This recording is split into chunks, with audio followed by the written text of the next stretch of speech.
Good morning, folks. Good afternoon, folks. Good evening, folks. Depending on where you are, it's just gone midday where I am, and I'm still having coffee out of a very big mug.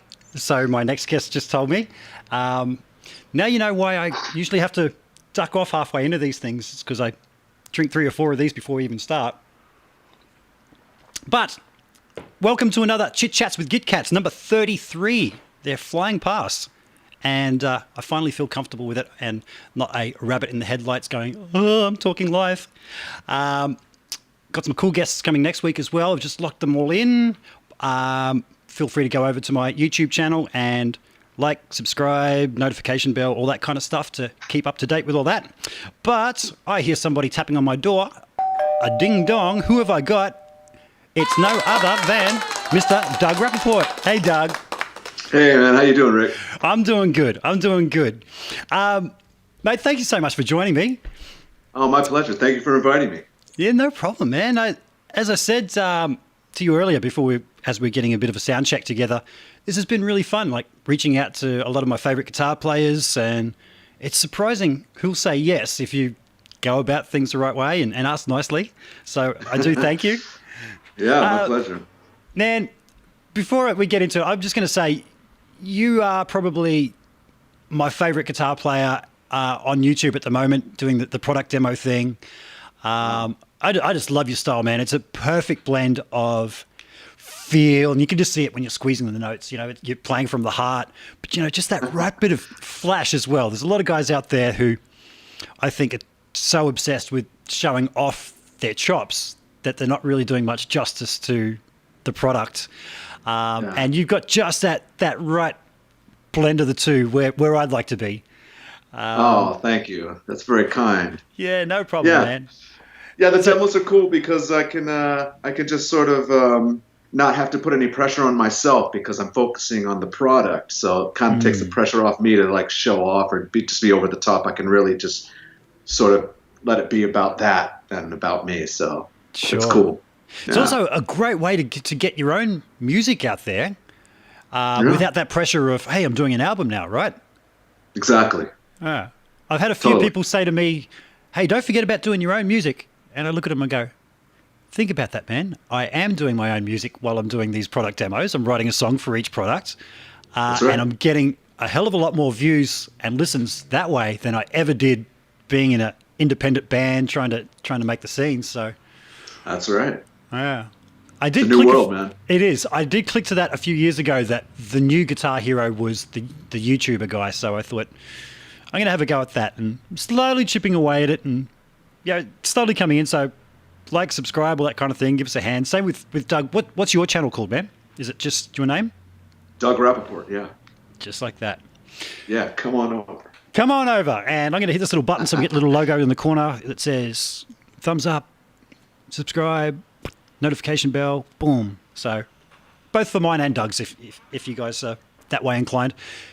Doug, I'm going to start off how I usually start off. Okay. I'm going to ask you, what started the journey for you, man, with guitar? How did it all get started? Well, it got started with a tennis racket, really. No. Actually, yeah, it did. I used to air guitar with a tennis racket. My brother still has his tennis racket, old wooden tennis racket. Yeah, cool. Back in the day. But what really started it was I listened to Queen when I was a kid, and I was totally into it. Like from age 4, I was totally into Queen, and my mother had to teach me how to move the needle on the record and all that. She set up a little stool for me to stand up on, and she taught me how to work the needle around. And I'd go to my favorite songs, and just all day was Queen. And awesome. I just get lost in that music. And I guess where I discovered guitar was a band from your country, AC/DC. I heard them. Yes. And I heard it on a big stereo system at my school. I went to a school that was just all rockers. And all the dance, so anytime we had a school dance, it was just AC/DC and Aerosmith and Zeppelin. And, that's all the dance music was there. But when I heard that AC/DC and the Back in Black and all that stuff, I just lost my mind. And I was like, I couldn't. My mom had a piano, and I found fifths on the piano. Cool. You know what I mean? Yep. Like a bah, and like this, and And and eventually it occurred to me while I was playing on my tennis racket that I could actually do this, Why not just do it? So that's what happened. Wow, man, that's a very similar story to me. I'm just adjusting your shot a little as we talk in case anybody's going, whoa, that's weird. What's going on there? I'm just getting down there. Perfect. Okay, cut to us there. It's funny you should say that because my earliest memories also are of tennis racket. Neil Diamond, Hot August Night was the album for me, and Queen, Bohemian Rhapsody. I had that single, or my parents did. So, yeah, they were the ones. I didn't discover AC/DC till a little bit later on. Yeah. So, same. So how did you get started playing after the fifths on the piano? How did you pick up the guitar? Was that a natural progression for you? Did somebody give you a guitar and give you a pointer how to get started? No, not at all. I used to go to the local guitar I ride my bike around town. I grew up in a town called Santa Monica in California, and before it was this really bustling town that it is now. It was sort of a beach town, a very sleepy beach town. And kids could ride their bikes and skateboards all over town. And there was a local music store, and I was that kid like you see in the movies, looking in the mirror, Yeah, cool. So I'd go to the music store and just like see the electric guitars hanging on the wall, and just like I can feel it still inside me, man. This sort of something magical about it that just pulled me in. And it was all me. It wasn't anything like I had to go to my parents and say, I want to play guitar. And they were like, okay. So that's all it was, really. I was just enamored with it for no particular reason other than it pulled me in. Awesome. Yeah. And so when you got started, did you self-taught or did you get lessons straight away at the beginning? Yeah, I got lessons straight away at that same little store. And I picked it up pretty quickly. The teacher I had was a jazz guy, and he was really into just reading, and he was phoning it in. You know what I mean? He was like, okay, here, and he'd teach me how to read. And I was like, I want to learn this, not hand him like, AC/DC. I go, teach me this, please. And he goes, no, we're going to read. And so I figured it out on my own. He taught me some chords, and I could just use my ear from there, and I figured out the songs on my own. Nice. So developing the ear came naturally at a young age. Yeah. Yeah, that's cool. I think that's overlooked by some people who focus on the teaching of reading and stuff, like you say. I know with my teaching, I don't teach to read. I can't read myself. Yeah. So what did you start out playing at first? Was it straight into stuff like AC/DC and that, or did you sort of start off on folk songs? No, First song you learned? The first song I learned, I don't know. The first chords I learned were E, A, and D, and I just figured out how to play Hound Dog, Help by Elvis. Nice. I mean, they're probably the wrong chords, but I figured out how to get through it by playing the E and then the A, and then for the turnaround I play the D, which probably should have been a B, but I didn't know a B, so I just used the D. And it kind of worked. Yeah. But so that was probably the first song. But when I started playing guitar, I was on a mission to learn Back in Black. I was like, I have to learn how to play this, or I will just not be able to exist in this realm. So that is cool. That is cool. Yeah, I had to do Back in Black. Yeah. Well, the first three chords you learnt were the right ones, then, huh? Exactly. Yeah. Yeah. So that was probably the first one. How did you go at first with that?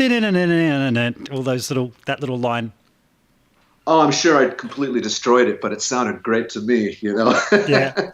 It just like, even just getting close to it was like, it was like amazing, Just getting close was just. And what was the first guitar you got? I saved up my pocket money and I went to Sears, which I don't know if you guys know about Sears in your I've part heard of the world. of. Yep. Yeah, it's just like a giant. Be like Kmart or something, store. I guess.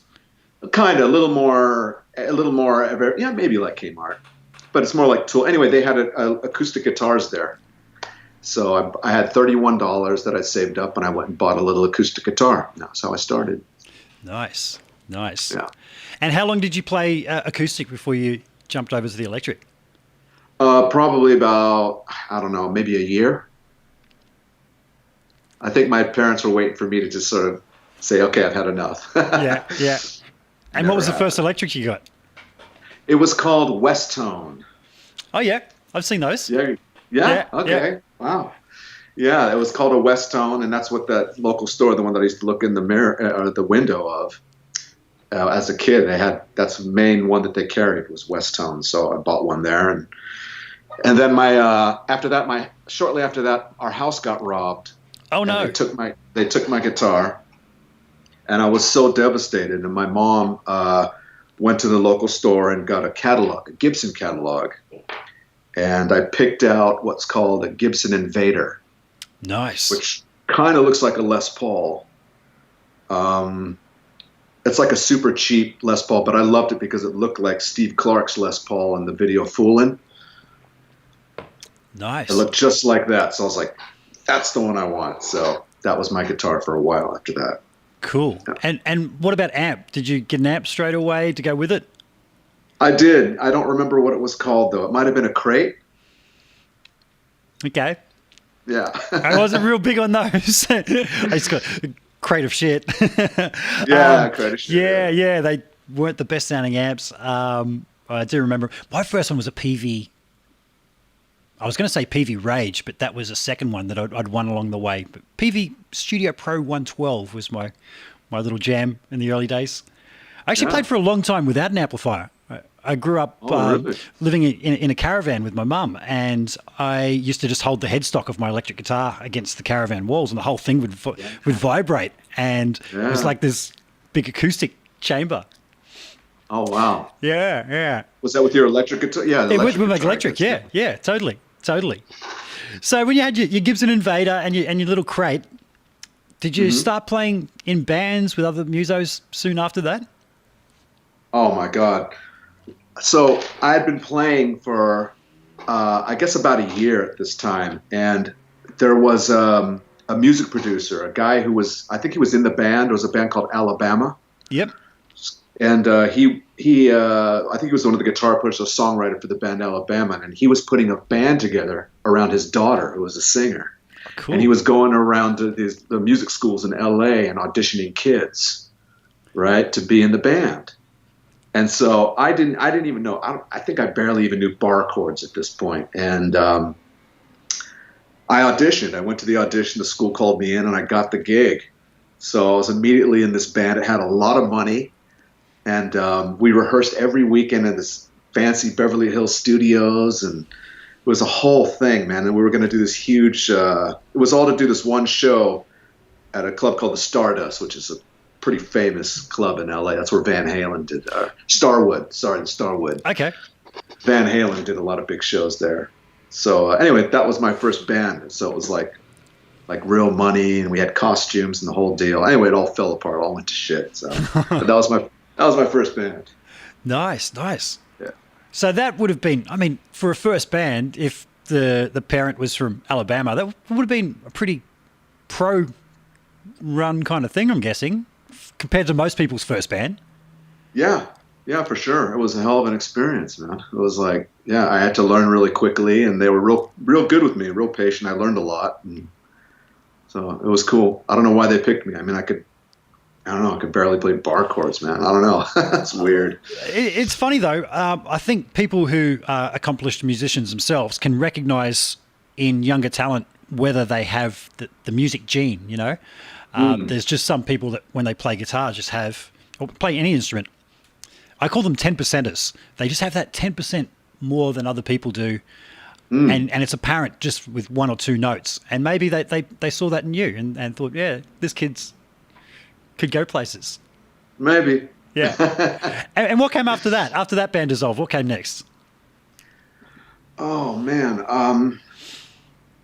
After that, I don't know. I don't really remember. I just sort of just plugged away in my bedroom all the time, and in the summer I'd surf all summer and then play guitar the rest of the year. And cool. That was it, really. Well, I'm from a place called the Gold Coast on Australia, and it's all the Australian world champions in surfing. They all come from here, so it's very much a surf culture here as well.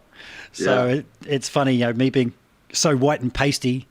You wouldn't think it, but I actually avoid the sun because I got a lot of sun damage from when I was a kid growing up around here. Yeah. Yeah. So what kind of guitar players were you getting into around that time? You said you started off, with AC/DC, etc. What? Yeah. Where did you progress to after that?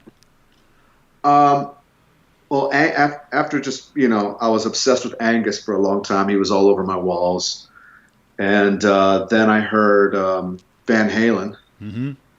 And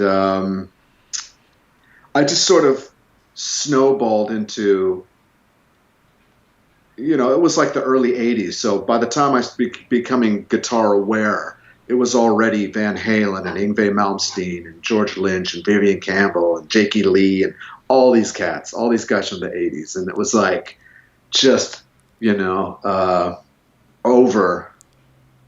overflow of, sorry.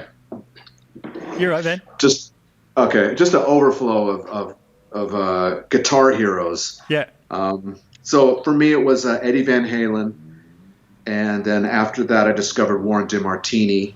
Cool. And he was like, that was like my top main number one guy was Warren DeMartini. Not like, even to this day, it's like, yeah. Cool. You know what? I know of Warren, like Rat, right? Yeah. That wasn't a big thing in Australia. Maybe if people were really into the metal back then, they'd know it. But I hear his name dropped a lot in terms of chops and tone and stuff. Man, check him out. I will. Yeah, I will. Check him out. Yeah. I'm going to hit him up and see if he's around, if he wants to come on for a chat. Yeah, for sure. I mean, in the guitar world, he's one of these guys that's like, if you talk to anyone about music in general, they're not going to know who he is. But in our world, in the guitar world, it's like Warren, Yeah. Especially with the hard rocker guys, it's like, yeah, absolutely, Warren DeMartini. Yeah. For sure. Cool. Yeah. Cool. Do you remember the first time you heard Eruption? You said you went to EVH. Do you remember the first time Yes, absolutely. Absolutely. Sitting on my bed. Yeah, I heard it. And I was like, I couldn't believe it. Even today when I listen to it, I can't believe it. I know. Like my wife came in the other day. I was in my studio and I was listening to Eruption and she comes in and I'm laughing. And I had paused it because sometimes I just listen to it and I go, oh my God. And I drop my head into my hands and I just start laughing because it's just ridiculous. It is. I took the time a couple of years ago now to slow it down, to learn it note for note. I can't play it at speed. I do. I've worked it out what I think it is, but I get to about 85% speed and then I just go, oh, we're not there. But I always used to laugh at EVH's suggestion that he's only trying to play like Eric Clapton. You're like, are you serious, man? You really think you sound like Eric Clapton? You slow that thing down, man, and there are licks in there. You go, oh, I hear it now. You're just playing it super fast. Yeah. Did you ever take the time to try and slow it down, or do you try and learn to play Eruption? No, I mean, I haven't tried to slow it down, but I spend so much. I've got it pretty well. And also, I've seen guys on YouTube, do some great tutorials on the stuff he's doing. And I'm like, oh yeah, that's what he's doing. So I've done that. Yeah. But the Clapton thing for sure. Like, I hear Clapton in his right hand. Okay, so if you listen to the way he plays rhythm, the way he hits that. If you listen to like Somebody Get Me a Doctor, for example, the way he's doing the rhythm work on that A string, it's Crossroads, man. Yeah, right. It's Clapton Crossroads. It's the same feel. The right hand is Clapton all the way. Okay. That's where you'll hear it. Uh-huh. Right there.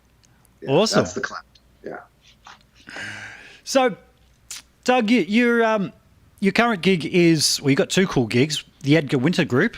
How long have you played with Edgar? Damn. I've been playing with Edgar, I don't know, maybe 17, 18 years now. Wow. Okay. Cool. Yeah. And so you started off playing with him pretty young then. That must have been not long after where we left off with, you discovering all these cool guys.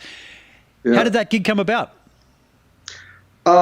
What had happened was, I was tooling around LA. You know, I was in several bands and, you know, doing gigs here and there and playing for this guy and that guy, just normal, like every other guitar player in LA, just trying to hustle. And I had a job driving a van for an auction house in Beverly Hills. And the owner of the auction house wanted to record an album where he's singing jazz standards. And my gig was I had to get in the company van and go pick up the engineer and help him haul all his shit back and forth. And anyway, the engineer was Jeff Worrell, who's a really well-known, respected front of house and recording engineer. And he had been the front of house and tour manager for a lot of people, including Edgar Winter. And he and I became friends, and I gave him my demo CD. And he really liked it. He played it for his son, who was, I think, at the time about 13 years old. And he really liked it. And it just happened that Edgar was looking for a guitar player, and Jeff said, well, you got to check this guy out. And Edgar called me out of the blue, and I was like, what? And invited me to his house, and I went there and auditioned, which was mostly him singing a bunch of lines to me and then me copying it on the guitar. Oh, cool. And then, yeah, and then also he just put on a chord progression, said, let me hear you take a solo, and that was it. It worked. He hired me. Nice. Yeah. And were you a fan of Johnny Winter at all before that? To be honest, I wasn't. I got to say, guys like that, growing up in Australia over here, I can't say I heard much of these guys, but I used to see them in guitar magazines all the time. So I wouldn't recognize Johnny's playing myself. Yeah, I just didn't really know about him. And, you know, it took Edgar taking the time to hit me to the stuff, especially in the 60s, the late 60s when he started out. And if you go back there, my God, you know, you got to give it up. He is absolutely one of the all-time greats. I mean, that stuff is unbelievable. Cool. So now I'm totally Johnny all the way. But at the time, I was like, I knew about him, but I just thought he was this, you know, sloppy, whatever. You thought he was sloppy? Oh, yeah, I did. It's funny that I can remember as a kid learning to play, and everyone would go on about Jimi Hendrix, and I didn't get it. I was just like, man, for me, the holy trinity was EVH, Steve Vai, Joe Satriani. Yep. And somebody, a friend of mine, Tapper, who's a local surf reporter on the radio around here, gave me a tape of Hendrix, and I just didn't get it. I was like, man, that's nothing on what these guys are. But now, when I sit out in the sun and have my morning coffee, I'm trying to play like Hendrix. I'm going, man, if I could just play those chord progressions and play around the chords and outline it the way he did, you know, I'd be a happy guy. What twisted it for you? What happened that made you click and like go, I get it now? Trying to play unaccompanied. Huh. Yeah. So I quite often ask players, are you any good if someone just hands you a guitar and says, play me something? I got nothing. I'm like, well, you got a band I can play along to or something? You know, you give me a backing track or chords to play over. I'm not one of these guys who's very good at just playing unaccompanied. And that's where I sort of thought I need to get a bit better at that, and started listening to some Hendrix and trying to get into how he does that. Interesting. Yeah, I was the same way. I didn't like Hendrix at all.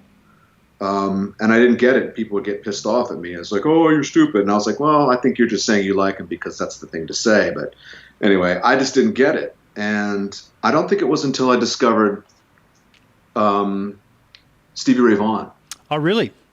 Yeah, which was an interesting journey on its own. But once I got Stevie, I got Hendrix, because I think people were selling Hendrix to me as this rock guy, which he was. Clearly it was. But I didn't hear it that way, because to me, rock was Van Halen, you know? And he was just sort of playing this psychedelic hippy-dippy stuff. And once I got that he's a blues man, I got it. Hendrix is a blues man. Yeah. So once I got the blues and I understood what was going on there, and I had that love of the blues, then I could listen to Hendrix and go, I got it. And then I became obsessed, and it was like 2 years of my life I was completely obsessed. So cool. It's just an interesting journey how you get to somewhere. Yeah. Well, that is something I definitely hear in your playing, is that blues influence. As I said in the opening, you've got chops, but you've got that feel, man, like, as well. So what took you down that road of the blues? It was always there. Yeah. I just didn't know it. Kind of like I was listening to Angus in the beginning, and the licks were just insane. I remember hearing Ride On, and I was like, the blues licks were so good. And he's just playing the blues. He's a fantastic blues player. Yep. I mean, he's a brilliant blues player. He's just, Absolutely. it's kind of hyper. It's like totally, like, I don't know, like, I was going to say methed out. That's how I wanted to say. It's just like hyper blues, so it's very aggressive. And then, the Van Halen stuff, and even Yngwie. I was huge in Yngwie. I still love Yngwie. And when I thought about all the stuff that I loved about these guys, it was the blues. The lick, and we're talking about Eruption, that my favorite part of Eruption is when he goes to the 4 chord, da, da, da, that lick afterwards. I mean, it's just sick. That's the blues, man. Totally. It's the blues, straight up. Absolutely. And my favorite licks of Yngwie were all the blues licks. He'd just sort of rip into a blues lick. So I didn't realize it until later in my playing, while I was so into all these great shredders, that it was actually at the core of it all was the blues. And it was sort of going, my God, it's always been the blues for me. And even though I was really into the shreddy stuff, what really got me was just the bluesy stuff. So just realizing that, discovering Stevie Ray Vaughan, which led me to Hendrix, and then I discovered Eric Johnson, and Eric Johnson led me to Clapton, because I didn't like Clapton either. Yeah. Then, but once I heard Eric Johnson doing Clapton, and Eric Johnson saying, "Oh yeah, this is Clapton," I went, "Oh." So then I discovered Clapton, and it all comes back to the blues for me. So it's always been the blues. Awesome. And you mentioned Eric Johnson, and that's something that I do hear in your playing as well. Yeah, sure. Yeah. Now, I don't hear Yngwie. What did you get out of, you said you got the blues out of Yngwie, or was there other aspects of Yngwie that you think you picked up? What I got out of Yngwie, the thing that I focused on, I think that made me a little different from a lot of my contemporaries, was I never learned the solos note for note. I really wasn't interested in it. That's like when you say, did you ever slow down Eruption? I never really did. What excited me about the players that I liked was, how Eddie Van Halen could hit a note and it would go, wow. Yeah. And same with Vi and Satriani. That could make the note do this crazy, just one note go, wow. I could travel this tonal thing and then shake it and slide off, and just like, what? Eddie was a master of that. And Yngwie had this way, even though he's known as a shredder, he could play one note, and it's so fucking rife with ferocity. You know what I'm saying? Woo! One note, and just shake it like this, and it's just like, it's like, how do you do that? That blew my mind, and he's just pure fire, this guy. And so, I think if you sort of get any kind of intensity from my playing, a lot of that comes from Yngwie, because that's what I took from him, was just how to play, ironically, one note and make it really kill. Wow. Isn't it funny? You can draw inspiration from the strangest of places. Like, I'm not that well versed in Yngwie, but I associate him diminished sweep picking arpeggios. So I'm gonna have to go and have a listen and see if I can pick up on some of this that you're talking about. That one note thing. And that really does set people apart, doesn't it? Yeah. I'll send you some stuff. I'll find some tracks that I particularly like that really influenced me, and I'll send them to you. Cool. And I'll tell you where to look out for them, because it's like awesome. Whoo. I'd appreciate that. That'd be awesome, man. Thank you. Sure. Now, you also mentioned you play for another Japanese artist. Let me see if I get the name right. Eikichi Yazawa? Right, Eikichi Yazawa, yeah. Yeah. How long have you played for him? 3 years. 3 years, yeah. How did that come about? My good friend Jimmy Paxson, he's a fantastic drummer, world-class drummer, great friend of mine. I've known him for a long time, and he had the gig for a while, and I guess a spot opened up, and he dropped my name in the hat, and they gave me the once over and brought me along, so it worked out great. Nice. Yeah. And you also, I know you teach online. A good friend of mine, Dave Leslie from the Baby Animals, who's a bit of a legend over here in these parts. I know he was taking lessons off you online. I remember a couple of years ago, he's like, man, taking lessons. No, actually, I was talking to him and I said, have you heard Doug Rappoport? He goes, yeah, I've been taking lessons off him. It's like, oh. I did reach out to you a year or two ago, but I think you were touring at the time. Okay. Yeah, but I'm going to have to reach out again and book a few because I really like your style. How did you get into the teaching side of things? Because you did teach at Musicians Institute for a while as well, didn't you? I did. I taught at GIT for a little bit. Teaching's just a way, it's being a musician's a rough racket, man. It's tough. It's inconsistent, and you have to hustle all the time to get work. And if you can teach, it's a good way just to make some extra scratch, Mm-hmm. That's really how I got into it. Just to, supplement income. Sure. Yeah. When you were teaching, what's something that you used to pass on to a lot of people that you think was your thing? Like, hey, you need to concentrate on this, and that you thought you passed on to the students to make them a better player? Well, I've had so many students. I'd say overall, I think what I tried to impart the most, especially when I was at GIT, was, take your time, man. It's like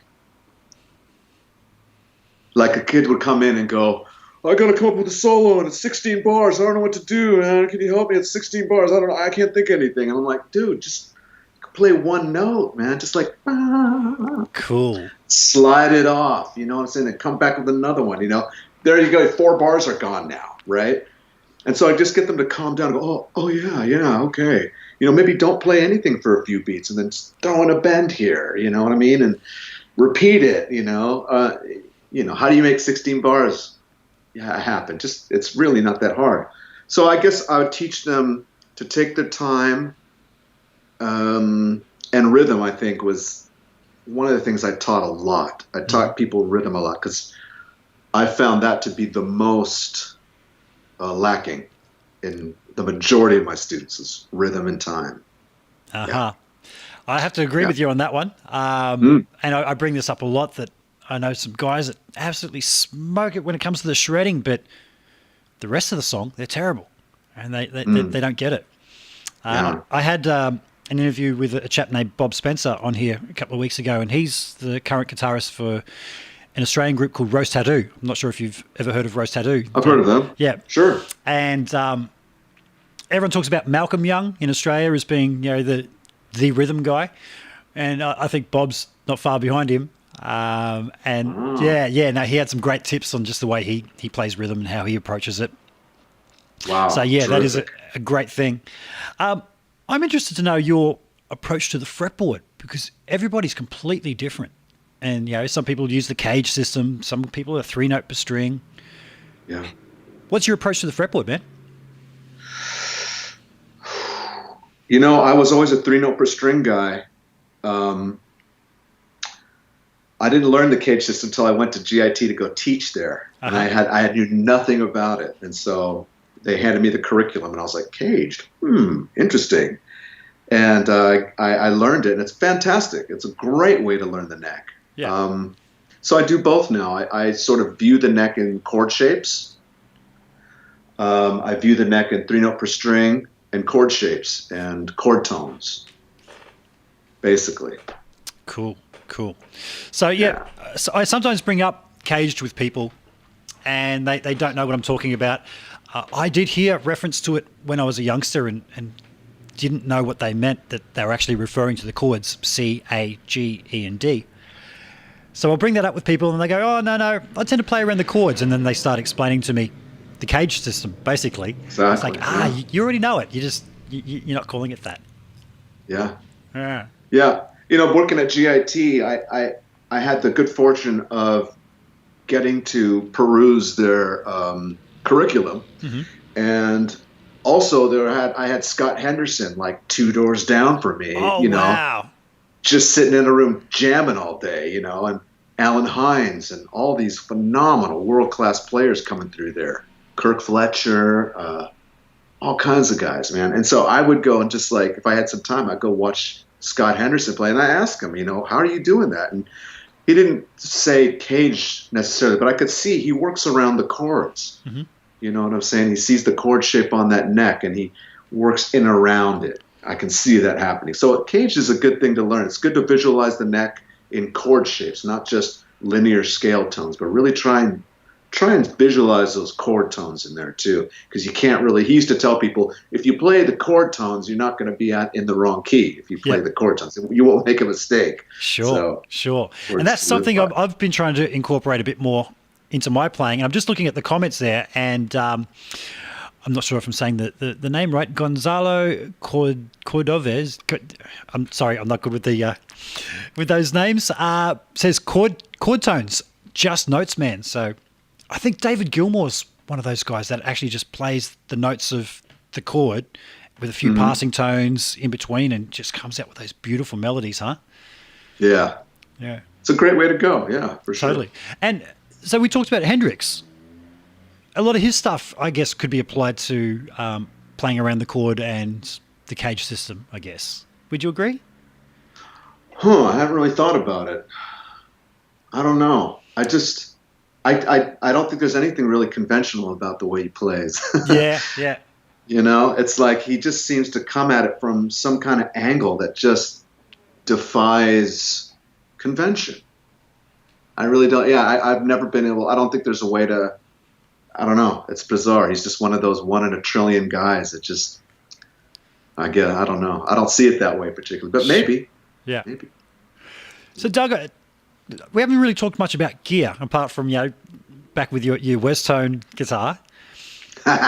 And just looking around, I'm just looking around your room there. I can see some. Oh, there's a V. There's a couple of nice Les Pauls. What's the amp you got behind you there? That is a Yamaha Digi 100. It's probably the best digital amp ever. Wow. Yeah, it's awesome. Okay. And what's your main rig now? What do you, when you're out playing with the Edgar Winter Group and Ikichi Yazawa, what are you using? Well, when I go out with Edgar, I use rentals. We get rental amplifiers, backline, and it's 99% of the time it's Marshall JCM 2000. Okay. Which I have. I have a whole bunch of amps here behind the computer screen. I wish I could show you, but all my cool amps are over there. Sorry about that. You're right. And then I bring out pedals. I run that on a clean sound, and I bring pedals, my own pedals, and I put them in front. I usually have the J-Rocket Guthrie Trap signature pedal as my main overdrive pedal. It's fantastic. And then I have like a digital delay that I put in the loop, and a tuner, maybe a Phase 90, and then like a tube screamer or something to add a little extra poop, which I really rarely use. Okay. So that's my touring gig, yeah. And then when I do the Japan gig, I have my Freedmans. Nice. I take my Freedmans out there, yeah. Okay. They're awesome. And I just got this amp from, they're called BRBS. I don't even know what it stands for, but they're Italian amp company, BRBS 100 Deluxe. Cool. Man, what an amp. So that's like, I'm really excited about this. I love this thing, so. Yeah? BRBS. Yeah, I'm going to have to write that down. BRBS. I have to look that down and look them up. So you said you're using the Freedmans with when you're in Japan. Which particular Freedman? Yeah. BE 100. Yep. I have the Steve Stevens as well, they're both phenomenal amplifiers. I tend to go with the BE 100 just because of the sound over there. The Japanese, the way they like to mix the music is a little bit more, not as bass heavy.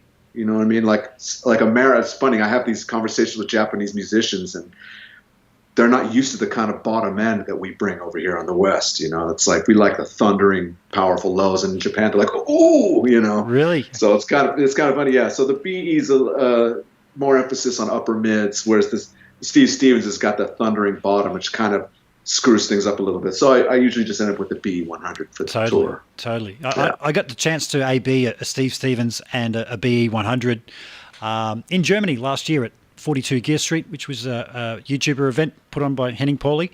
And lucky enough to have Dave sitting beside me as I was playing the two. And I really liked the lower mids on the Steve Stevens. It's just got that thickness about it. And I was always a small box guy. I had the small box 50. Yeah. Love that. And I plan on getting another one soon. Yeah. I'm going to see whether Dave can tweak the BE channel on that to be a bit more like the Steve Stevens. That would be my ideal amp. Yeah. But I'm sure he would. Yeah. He said he could do whatever. Pretty much you request it, he'll do it, which is great. Exactly. Yeah. There is someone in the chat room, actually, that I just saw there, Chris Burt. And Chris has got the most amazing collection of amps. He used to be up around Brisbane, up my way. He's down on the other side of the country now in Adelaide. And I'm actually going to fly to his place one of these days now that I've got a laptop to do some recording. And, man, he's got BE100s. He's got the Steve Stevens. I think he just got the Butter Slacks. He's got them all. And he just dropped a message in there before saying, "Hey, Rick. Hey, Doug. Chris Burt here. Massive fan of your playing, Doug. When I'm looking for somebody to give me an accurate demonstration of an amp, you're my absolute go-to guy." Thank you, Chris. Thank you, brother. Yeah. Appreciate it. And we also have Erwin Thomas in the house. And Erwin used to be known as Jack Jones in Australia as a singer from a band called Southern Sons. And I got to say, he's probably my biggest influence as a teenager in terms of lead guitar. Hey, Erwin, he's actually going to be on the show on Monday. He's saying, "Doug, ferocious player. I wish I'd met him when I was in LA. Would have loved to have spent some hang time with that guy. What a sweetheart." Yeah. Thank you. Is it Erwin or Owen? Erwin. Erwin. Okay. Yeah. I have a funny accent. Yeah. Yeah. So, Doug, we said before about YouTubers being the new guitar heroes. What's some guys that you've seen out there that you really like? Well, I discovered Rick Graham. What a monster. About a year ago, and it's just like, good God, man. That guy, unreal. I don't know, man. He's just phenomenal. So, yeah, he's phenomenal. Let's see, who else? YouTube guitar players. Man, I don't even remember some of their names. There's so many. I don't really... Rick Beato. Yeah. Everyone knows Rick Beato. Great channel. That guy's... Oh my God, yeah, he blows my mind, and we become friends. So it's really cool. He's really a nice guy, and just his guitar playing is otherworldly. So, and then I just discovered this other young fella, countryman of yours, I believe. Oh man, what's his name? Ben. He's a jazz guy, young. He's got to be like 20 something. Don't know who that is. Jazz musician. I have it on my. He's phenomenal. If you like jazz, you like killer jazz players. Okay. He's just, and so young. I'll find him. Cool. And then, what was Ben? And then this other young Italian fella, Matteo Mancuso. Is he the guy with the fingers? Yes. Man, yes. Do you know a guitar player named Louis Shelton? Session great from. Oh man, he's played on so many hits you wouldn't believe. They talk about the Wrecking Crew, and Louis was a part of that. Louis just lives down the road from me, and I was at his place a couple of weeks ago, and he showed me the Italian guy with the fingers, and he's just shredding, absolutely shredding, but no pick, doing it flamenco style. I was like, whoa, what the? So I'm actually going to reach out to him and see if he wants to come on. I don't know if he speaks English or not, but I think he does. He does, yeah? Yeah. Cool. He does it all, dude. Country, jazz, all of it. I think he's like 20 years old. He does all of it. Yeah, it's ridiculous. Okay, so I found the guy. His name is Ben Unson. How do you spell that? Eunson. I found him on Instagram. Okay. Ben Unson. He's phenomenal. I think he's Australian. Okay. I'll have to reach out for him to come on for a bit of a chat. Yeah, man. So for sure. what led you down the road of doing product demos? Freedman, actually. I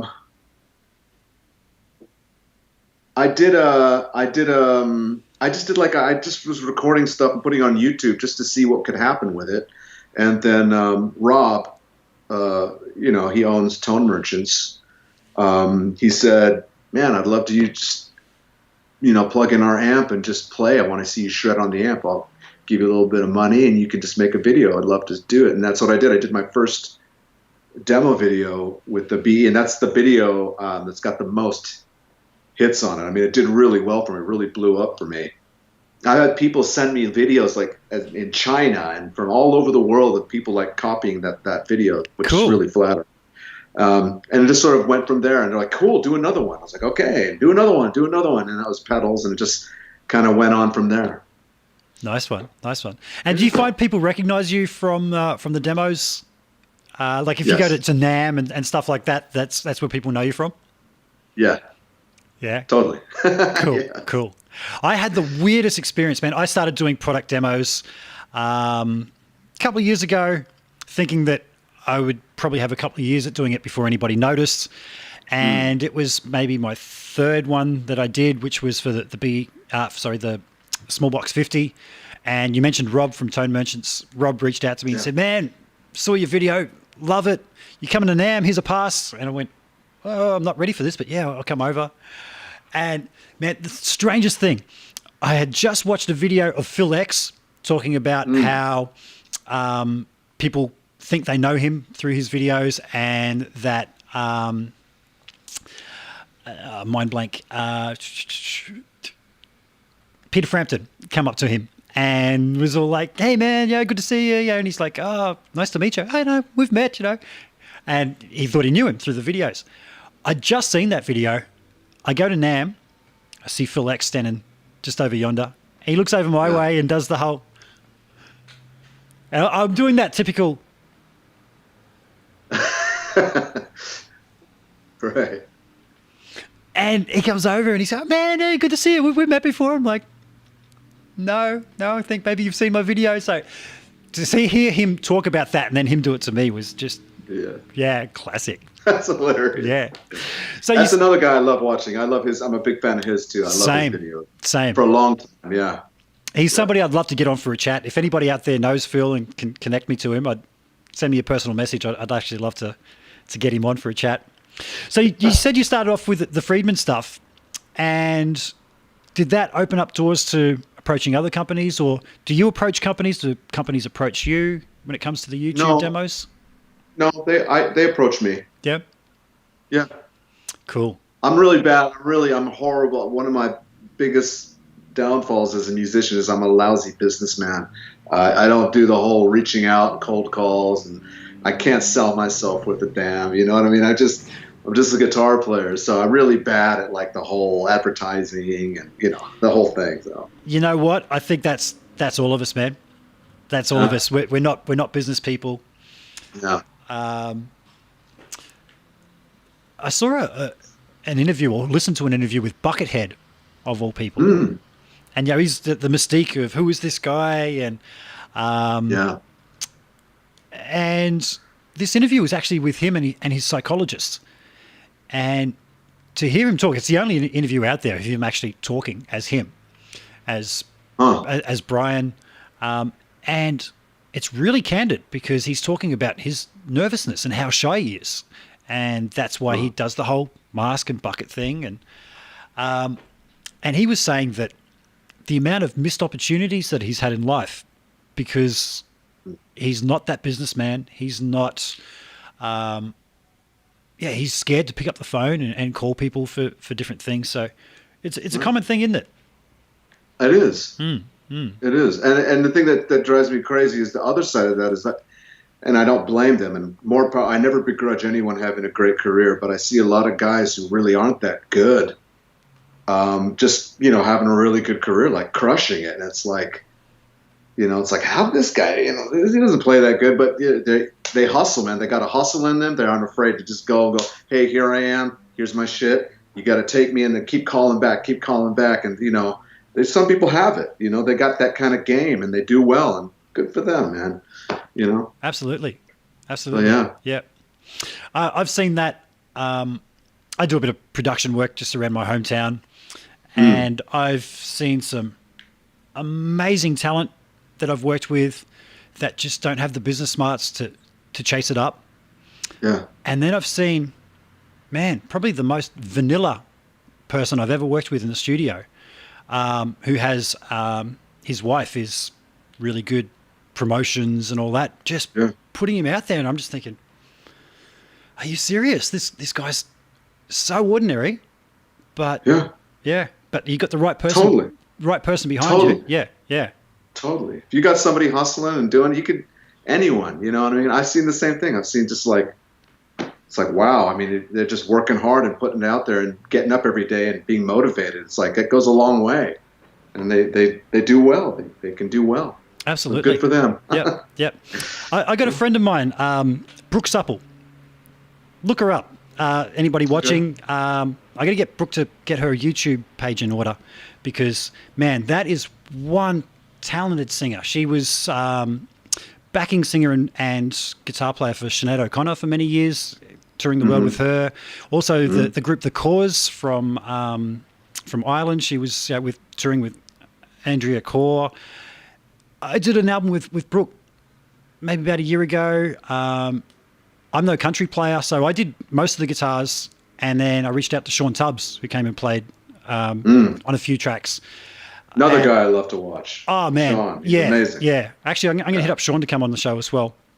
Yeah. But, it's been a year and just hasn't been following it up in ways, it's really sad to see. Like, listen to this chick sing, man. Like, I tend to record people right beside me on an SM7. I'll just put on headphones, and every time I turn to her and I show her the hairs on my arms. I'm going, you do that to me every time you open your mouth. It's crazy.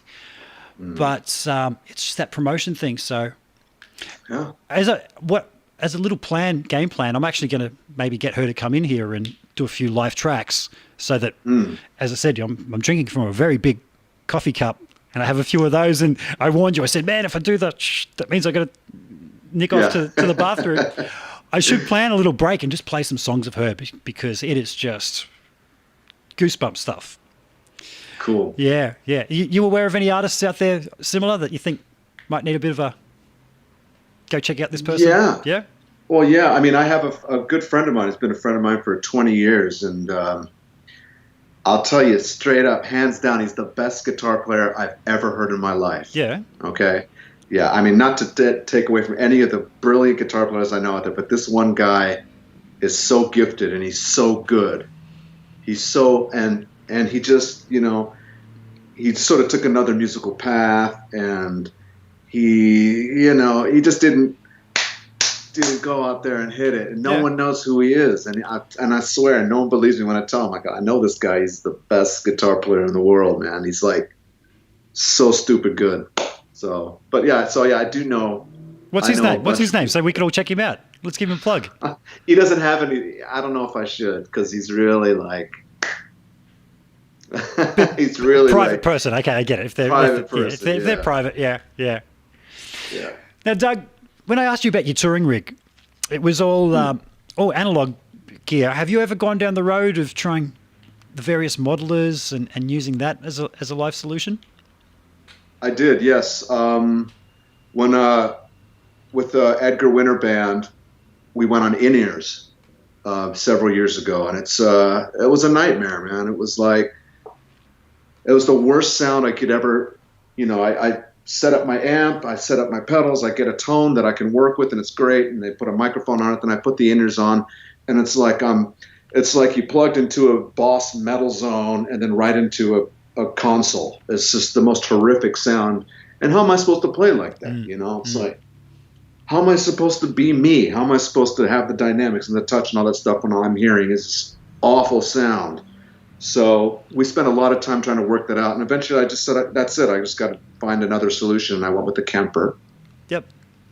And it worked great. I used it for a couple years, and it was really great. And then I started missing the live amp thing. So I did use the Kemper for a couple years, and it was a great solution to the in-ears problem. Okay. So I've experienced the same thing whenever I've tried in-ears. Too direct, man. Too direct. Yeah. Like every time I touch it, and I would turn around and apologize to the band, just go, dude, sorry I'm fucking this up. And they look at me going, you're playing fine, man. What? I'm just like, whoa, it's just too direct. So I didn't really get the chance to try properly with adding ambience just to my in-ears, but I hear some guys do that. I think Steve Stevens, when I chatted to him a couple of weeks ago, said that's what he's doing. But he's loving using speaker IRs now to send to front of house. Have you tried any of the new load box / speaker IR simulations? I saw him talking about that with the Waza, right? Yeah. Yeah. You know what? I haven't, but I'm totally down to do that.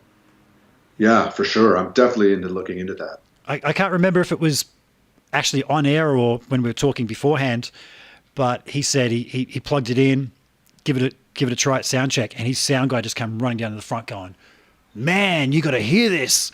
And he just said the whole consistency thing of not kicking the mic over, or is it placed exactly the same every time? Yeah. Yeah, that was the plus with the Kemper. It was just made the front of house life a lot easier. But yeah, I want to try that for sure. Yeah. Anything that'll make in-ears, anything that'll make it so I don't have to take the fucking thing out every time. You know, here comes my solo, play, put it, trying to find it, put it back in before my vocal. You know what I mean? Yep. It's like anything where I could just, if I could just leave it in and have a great show and enjoy myself, I'll try it. Talking about popping them out, have you been one to wear earplugs in loud situations most of your career, or have you just gone with it? No. How's the hearing? It's good. Really? Yeah. No Somehow. tinnitus? No tinnitus? No. Wow. Knocking on wood. It's funny. It seems to hit some people and not others, huh? Yeah. I mean, for the life of me, I don't know why. My brother has tinnitus, but he got it from listening on headphones. A lot of people got it from playing headphones too loud, listening to music. Yeah. I don't know why I don't have it. I play loud. My wife, I'll be playing, and my wife will come in and just go, "Oh my God, turn it down! It's too loud." I'm like, "What?" It's totally manageable, but no, I'm good. Interesting. There's a lot of different theories as to what it is, and whether it is actually just a little bit of hearing loss, and then your brain is picking up on the sounds being generated by your body, which it normally actually does. Maybe you just haven't tuned into that. I know if we talk about it with somebody, boom, I'll think about it, and it's just like, fuck. It's, You have it? oh, yeah. Have done for a long time. Oh, yeah? Have done for a long Really? time. And I've worn plugs since possibly late teens. Didn't get the molded ones until a bit later, with proper attenuators in it to take everything down by the same amount, because like you said, you got the squishy ones in, and you'd be playing, you're like, fuck this, man, I'm about to take a solo, pull that shit out, and it's sometimes hard to find the time to put them back in. Yeah. And whenever I've done that, I've noticed, whoa, you start losing the top end in one ear just from that 5 minutes of exposure. Sure. So you're very lucky. Did you listen to a lot of music on headphones? No. Hmm. See, I'm wearing noise cancelling headphones now, and I see. have I got the noise cancelling on? Let me just check, because as soon as I put them on, I don't want to mess things up. Oh, okay, that just turned on noise cancelling mode then. And I'm going to turn it back off again, because all I could hear was man. I worked for a hearing specialist recently. Yeah, just trying to find a cool day gig. I had to leave after 2 weeks because nobody there. It was like a Kmart of hearing places, and nobody there had the slightest idea about hearing. It was really hilarious to hear them talking frequencies and the like. But I did meet one guy who was an audiologist from South Africa.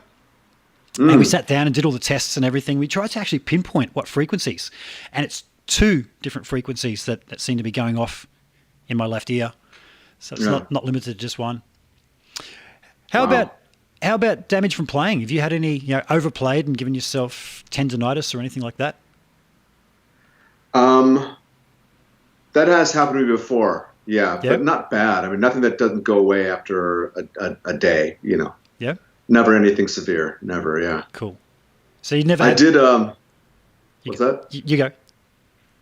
I was gonna say the first Japan tour I did with Yazawa.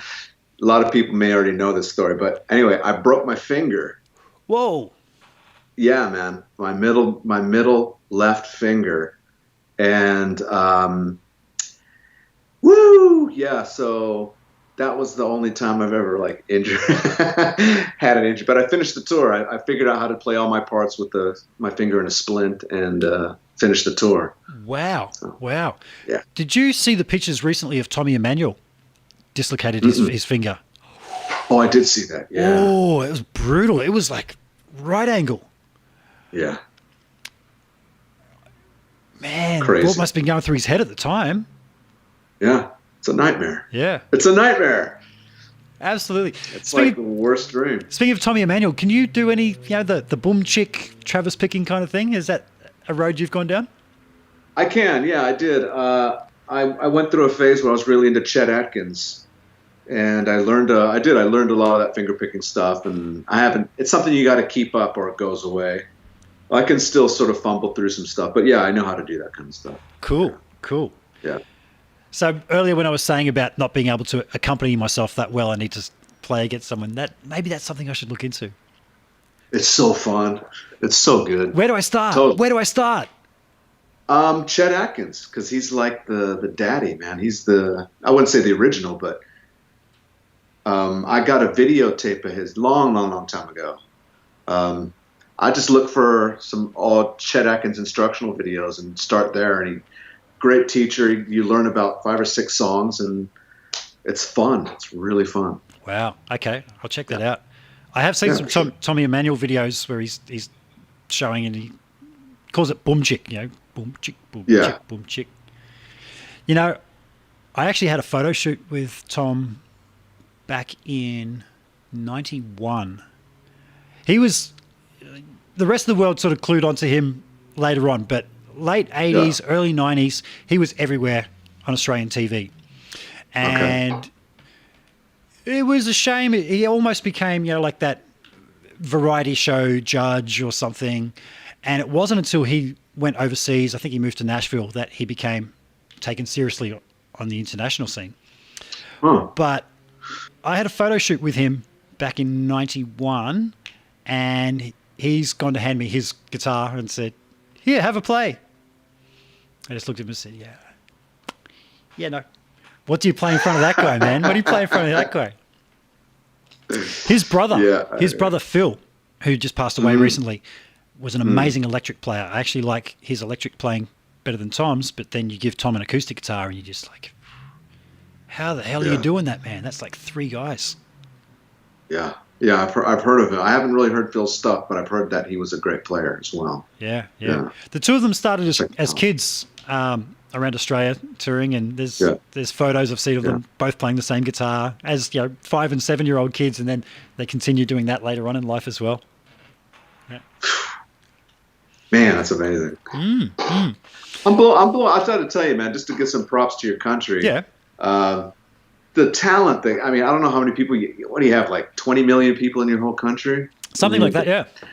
The talent that comes out of there is absolutely mind blowing. Yep. I mean, per capita. You know what I'm saying? Like Frank Ambali and Brett Garsed and our boy Dave Leslie. You know what I mean? Like Tommy Emmanuel. I mean, the list goes on, and actors and the athletes, and it's like, I don't know what y'all got in the water there, man, but damn. Yeah, there's a few other guys, phenomenal. Man. Pliny. Have you heard of Pliny, the young guy? No. He's fantastic. I think you mentioned Rick Beato earlier. He did a breakdown of one of his songs. My man Erwin Thomas, who's in the house watching us as well, formerly known as Jack Jones, man. Yeah. Funnily enough, him, Brett Garsed, Stuart Fraser was another guy from a group called Noiseworks. They all ended up playing for John Farnham that I mentioned earlier to you. He had all the great guys, and that's something. But they just come from nowhere. You know what I mean? They just come from nowhere. They just sort of show up in LA and just blow everybody away. Virgil Donati on the drums. It's So, where are you from? Oh, I grew up on a farm. I'm Brett Garson. Where are you from? Oh, I grew up on a farm. I just had a guitar, and Yep. I don't know. Yep. And he rolls up and just smokes everybody. It's like, what? Yep. What is going on down there? Keith Urban. Unbelievable. Keith Urban is another Keith one. Urban, Man, yeah. so phenomenal. when I was a kid, everyone used to say to me, man, you're pretty good, but you keep it up, you'll be as good as Keith from Brisbane, everyone used to say. And I'm like, who's this Keith from Brisbane? Rusty and the Airs Rockettes was this cover band that he was playing in around the nearest capital to me. And and again, didn't get taken that seriously until he moved to Nashville, and then people were like, whoa, man, where'd you come from? Yeah. It's amazing. He can play, man. I don't think a lot of people know what a great guitar player he is. I mean, he's a really, really good guitar player. Mm. We had this show. I don't know if you guys saw it down there, but we had this show going on in America for a while called Crossroads, I think it was, and they would merge different acts together. Mm-hmm. Did you ever see the one with him and John Mayer? Yes. Man. Yep. I felt bad for John Mayer. I was like, Keith was like going easy on him after a while. Like they would play and they'd trade licks, and then Keith would kind of go, okay, I got to give this guy a little something here. And it was just like he was so wiping the floor with Mayer, and then he was sort of graciously sort of easing up because he was dusting this kid, Mm-hmm. So that was something else. I was like, oh, man, his tone, everything was just, Keith's a bad boy, no doubt. One thing in common with all these people that we're talking about, they're all great singers.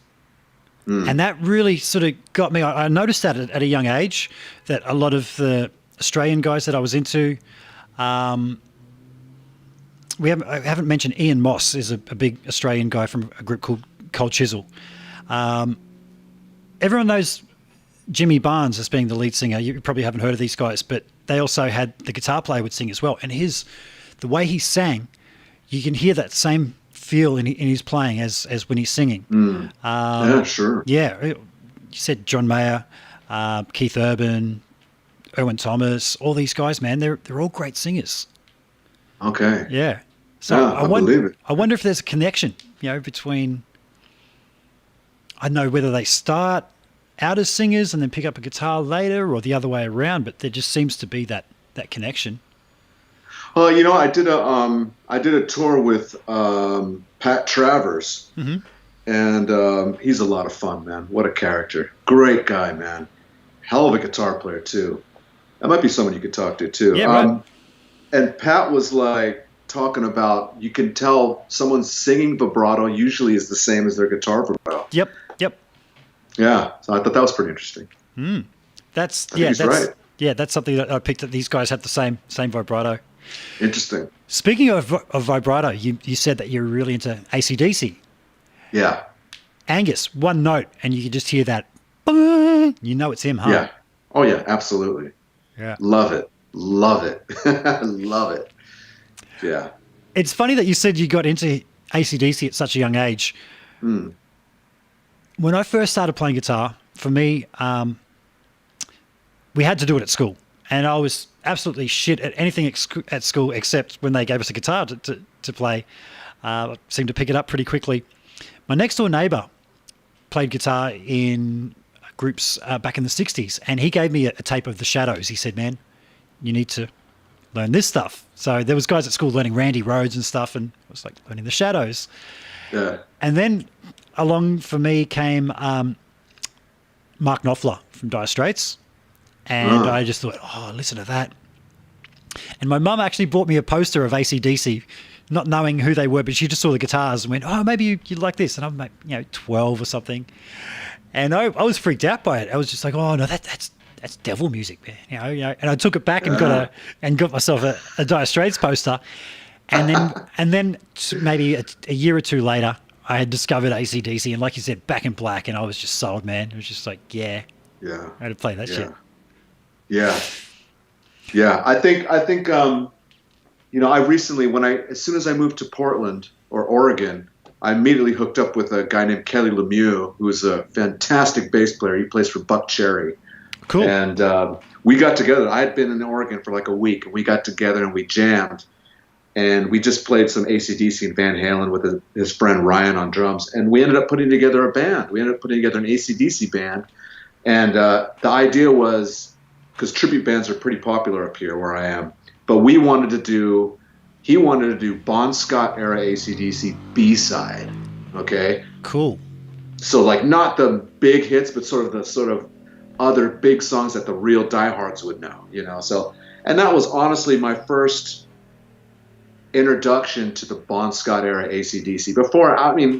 When I found AC/DC, it was already well into Brian Johnson, well into it. Yep. So that was my AC/DC. I didn't really have that, but man, have I grown to love that Bon Scott era. And Bon Scott, man, oh my God. I mean, how did I not know about this guy my whole life? I mean, that music is just ridiculously good. And Angus, the whole band is just killing. So, yeah. Cool. Yeah.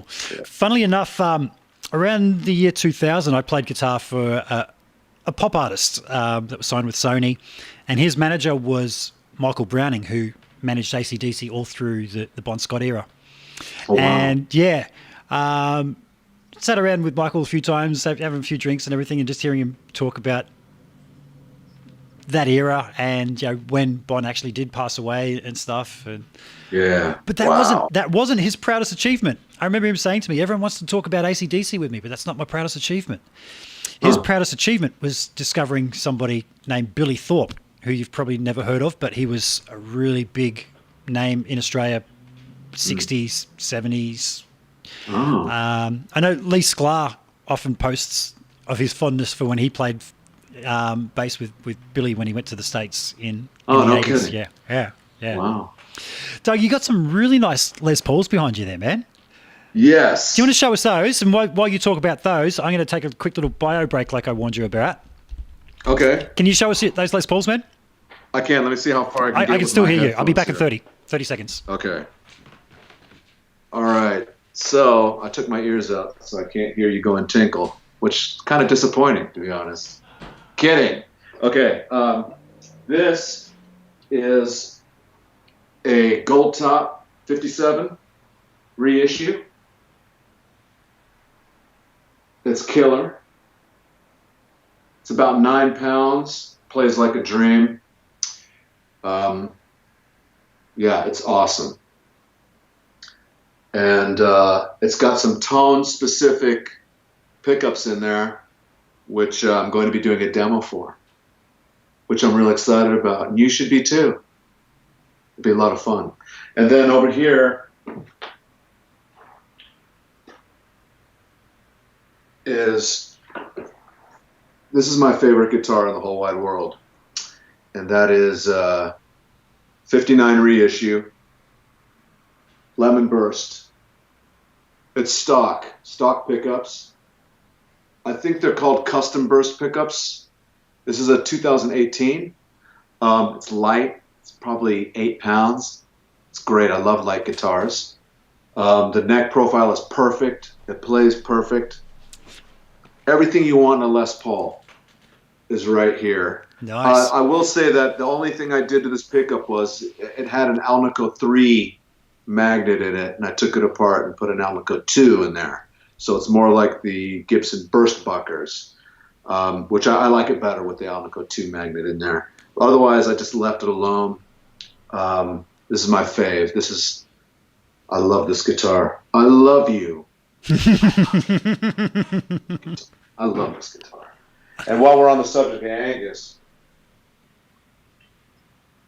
my dream was always to have. Oh, yeah. This was my dream. This is what I always wanted. This is the poster I had on my wall. Yep. Angus going crazy. And this is a great guitar. It's a 1995-61 reissue. And it's got every time I brought it on a session or brought it to people, they always go, "How much do you want for that?" "No, dude, I'm serious. How much do you want?" "I'm serious, dude. How much do you want?" And I'm like, "No. Not for sale. Not for sale. No." So, there we go. Okay. I got to say, I do. Okay. I've never been able to gel with an SG. Really? People that like them love them, but for me, everything feels too far this way. It's all over here, and just the weight distribution as well. Yeah, true. Yeah, it's weird. It is. Yeah, but I guess like anything, you get used to it.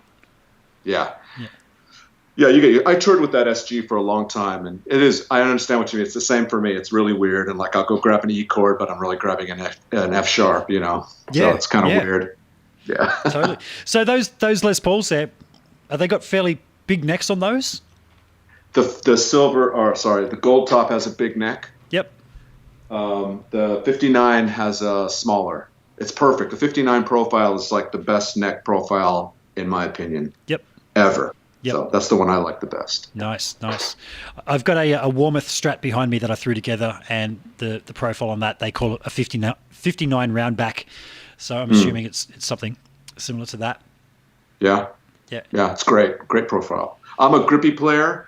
You know what I mean? Like I grip like that. Some guys play like this. Mm-hmm. You know, I play like that. Yeah. So I don't want too much. I mean, I like a good amount of meat on the back of the neck, but you know, something. That's why with Strat type guitars, I really like the V profiles for Strat type guitars. Yep. Yeah, because it just works great. Yeah. Cool. Same. So do you reach for a Strat often? Like there was nothing Stratty there. Have you got any Strats on the other side of the camera? I have one Strat here.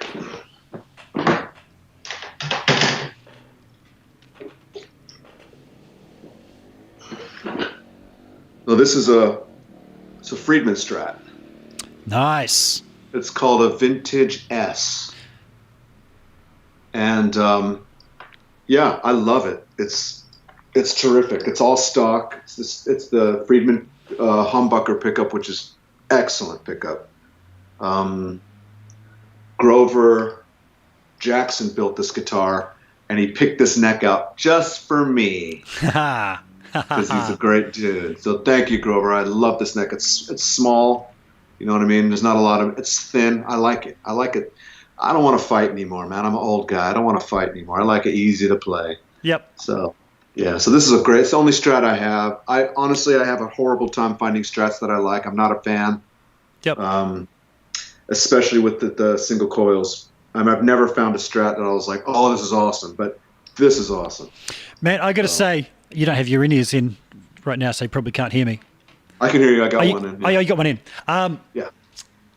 I've said this to Dave Freedman personally. I've been to a few events now where they've got all these guitars, and consistently, my second pick out of everything there has been the Freedman Classic S, and the ones that were number one, man, you wouldn't play it. It's something you just put behind a cabinet. It was just sort of overly polished and nice. It's like, well, that's not a player's guitar. That's keep it behind the cabinet.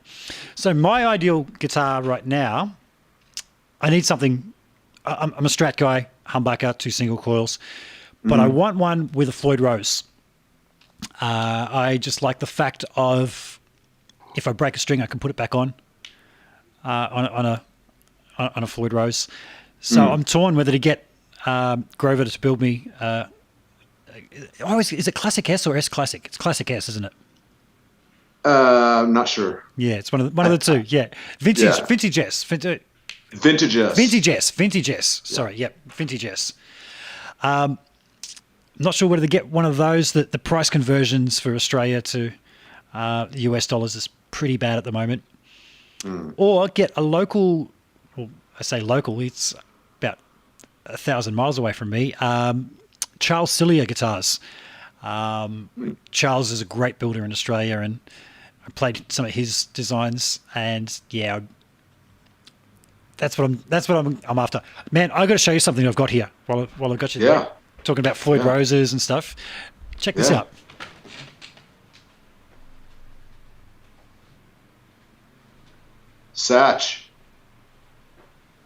Satriani.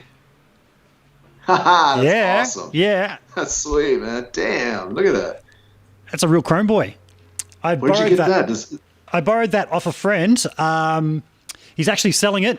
If anybody is in the market, hit me up and I'll put you in touch with the owner. Is that Joe's signature on there? It is. It's also on the back and on the back of the headstock. The owner was saying he's had a few people interested that they didn't really like that it had Joe's signature on there, but if that's the case, that's easily removed. and just leave the back ones. But I'm going to record a cover of me playing a Sats tune. I did one a while back, a few years ago now, doing the whole two-handed thing. And it's time to do another. So I know my friend was selling this, so I thought I would borrow it for the weekend and record something. Great. Actually, by holding this up, people could probably see my laptop that you're talking to you on. No, you can actually see my 1176 in my studio gear there. That's okay. That's cool. It is, isn't it? Yeah. You were talking about not fighting anymore. Yeah. And I got to say, what I've done, this had 10s on it when I picked it up, and I went and got some 9s to put on there because I asked you about tendonitis, and I had some issues in recent years. Oh, yeah. And I actually tried 8s. Somebody gave me 8s, 8 to 38 gauge, and I liked it. I thought it'd be rubbish. Yeah. But no, they were really cool. But the tendonitis is gone, and I'm just put a set of 9s back on there. So I would like to know from you, what gauge string are you using these days? Now I'm using 9 through 46. Cool. I'll tell you a cool story. I played in a band for a little while called Supersonic Blues Machine, and we used to do these blues festivals. And the idea of the band was to bring on guests, like Walter Trout, Steve Lukather, Eric Gales, and then of course the patron saint of the band was Billy Gibbons. So he'd always, and that was the big selling point. So we could sort of jump to the front of the line of these big blues festivals all over Europe. You know what I mean? Like, because Billy Gibbons is going to come out. So we'd sort of get to kind of not fair, but we used to kind of jump to the front of the line, Yep. And so I got to hang out with Billy quite a bit, which was you lucky man. Awesome. And also we opened, Edgar Winter's opened up with him for ZZ Top several times. So I've got to hang out with him quite a bit. And he told me the story that he had his Les Paul and he got to meet B.B. King and he had these heavy ass strings on his Les Paul. And B.B. King says, "Oh, let me see the pearly gates," And so Billy handed it to him. B.B. played one note, handed it back and went, He said, we stopped using that heavy strings a long time ago, man. He said, "You got to play these light strings." And so from then on, Billy started using light strings. And if you look at Billy's hands, and also talking about the tendonitis, and the hand damage, that played a big part in me going to lighter gauge as well. Yep. And if you look at Billy's hands, they're like young. You know what I mean? He's got a young man's hands because he's got no problem. He's got no tendonitis, no arthritis. Just he's taking care of his hands and he plays beautifully. Mm-hmm.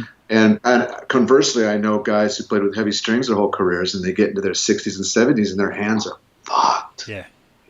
Totally. I won't name names, but big players, And so I'm a proponent of the lighter strings. I haven't gone to 9 to 42 yet. It's still too weird for me. I still got to have the heavier bottom. But I'll get there. Yeah. I'm a believer. I guess are you doing a bit of drop D as well? Perhaps that's why not getting so light low end. Yeah. Well, when you think of guys like Eddie Van Halen, who was using 9 to 42s but tuned down a half step, I'm guessing that feels very much like a set of 8s. That tension. Yeah.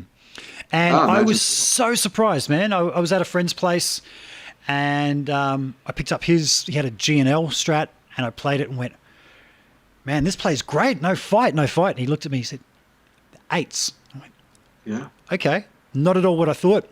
I can't find any more in music stores anywhere, but I'm going to go back to the 9s. But I think that whole myth of heavier strings sound better, no, they don't. No, they don't. They don't. Did you see that Rick Beato video? I did. And I'd made the switch just before that, and then people didn't believe me, and I said, check out this video that Rick's done, because, he knows. Yeah. The 9s sounded best by far. To my ears, the 9s sounded the best. Yep, absolutely. So, Doug, we've got a few comments here, man. I'm going to start running through. And, folks, if you do have any questions for Doug, please start throwing them in there. I don't keep my eye on that too much as we're talking because I don't want to get distracted with what the guest is actually talking about. So I'm going to go backwards through them here, and it's quite small, and I'm going to get in close so me and my bad eyesight. I wear multifocals, man, so I've got to sort of look and find the right one. I feel like an old person. Nice. Okay, so from Gonzalo again. Please, Rick, cheers from Chile, guys. I love Doug's style. I met you last NAMM, Freedman booth. Pisco at hand. I leave that day pretty hammered. I gave you a pen drive with my music. Does that ring any bells? Yeah. Yeah, you remember that? Yeah. Yeah. He also wants to know, top 3 guitar players for Doug. Good question. Go. Man.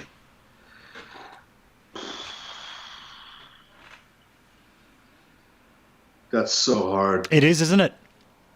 Top 3? Oh God. You know what? Here's what I'm gonna do. I'm gonna put Eddie Van Halen at like God level. Yep. Okay. Yep. And I'll go to the mortal guitar players. How about that? Top 3 more. So we'll just put Eddie at the absolute pinnacle of greatness, and then I'll do 3 from there. I got to go with Angus Young, Warren DeMartini, and Yngwie J. Malmsteen. Wow. Cool. Yeah. That's awesome, man. That's awesome. I'll just keep going through here. From my friend Chris Burt. Doug, do you prefer covered or uncovered humbuckers? I noticed quite a massive difference taking the covers off, especially on Les Pauls. Have you played with that? I have, and I got to be honest, I can't really tell much difference. I like the aesthetic of the covered, especially when it gets like, patinaed. So I can't tell that much difference, honestly. No. It's usually an aesthetic for me. Yep. It's how I decide, yeah. Okay, I'm just still going through the comments there.